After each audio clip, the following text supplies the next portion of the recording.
कहवा में उपजेला आग्रही चंदन, कहवा गेल हरि के पात।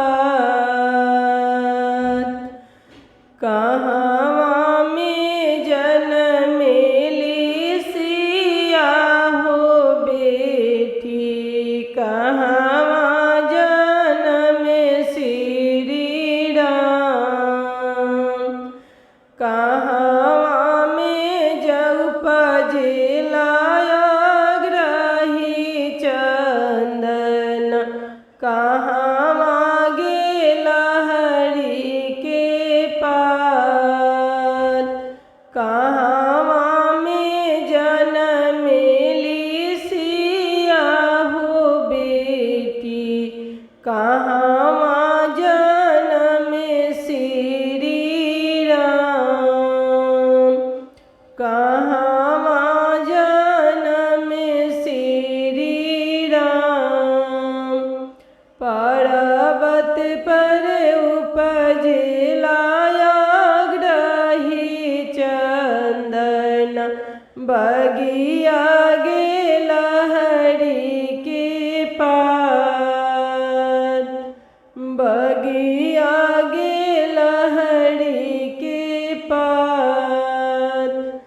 जनकपुर में जनमेली सिया हो बेटी, अयोध्या जन्म श्री राम।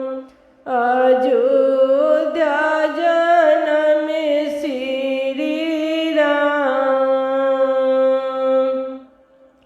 पर्वत पर उपजेला आग्रही चंदन, बगिया गेल हरि के पात। बगिया गेल हरि के पात।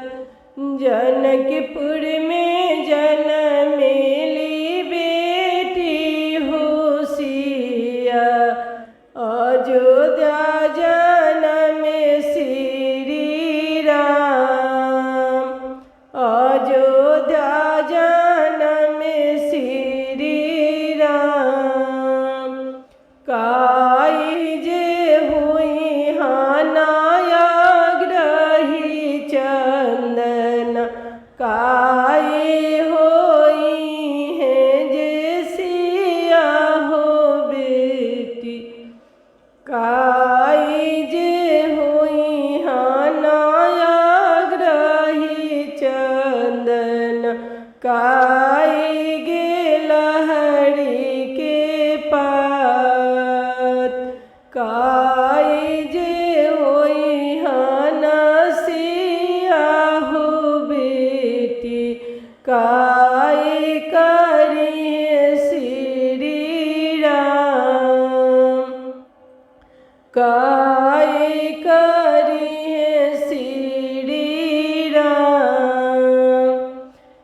रगरला जई हाना आग्रही चंदन, पूजला जई हन गेल हरि के पात। धर्म के जनमेली